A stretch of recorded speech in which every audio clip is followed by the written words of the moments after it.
রে ভাই, আমি মোহাম্মদ এনামুদ্দিন রাঙ্গামাটি পাহাড়ি পথে ঘুরে ঘুরে মণিহারি পণ্য বিক্রি করি। অনেক কাস্টমারে জিজ্ঞেস করে, ভাই এই পণ্য কোন দেশের? আমি সরাসরি বলি, এটা মেড ইন চায়না। অনেক কাস্টমারও বলে, মেড ইন চায়না বেশি দিন টিকে না।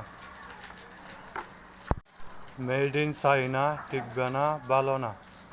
আসলে ভাই, বিভিন্ন রকমের চায়না পণ্য আছে, সবগুলোই খারাপ হয় না।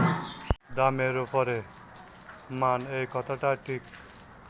দাম কম বলে সব পণ্য চায়না খারাপ নয়। চায়না পণ্য কোটি কোটি পণ্য তৈরি করা হয়। চায়নার পণ্য বিভিন্ন আইটেমে তৈরি করা হয়। তো সব চায়না পণ্যগুলির মধ্যে ভালো খারাপ গ্যারান্টিযুক্ত অনেক ধরনের পণ্য আছে, তাই বলে চায়না পণ্য খারাপ নয়।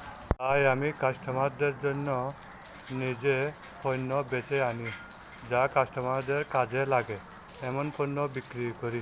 যেমন ধরেন, এই পণ্য দেখেন, এটা দামে কম, টিকবে 6 মাস। আরেকটা দেখেন চায়না পণ্য, এটা দাম একটু বেশি, টিকবে 1 বছর। দেখেন মেড ইন চায়না। এটা দেখেন আরেকটু দাম বেশি, আরও বেশি টিকবে।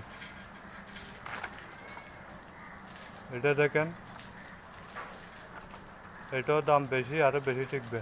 তাই বিভিন্ন রকম চায়না পণ্য সবগুলোই খারাপ না। আর বলবেন না মেড ইন চায়না বেশি দিন টিকে না।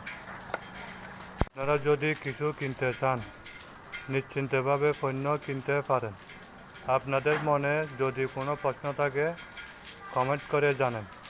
আমার ভিডিওটি ভালো লাগলে লাইক, কমেন্ট, শেয়ার করতে ভুলবেন না।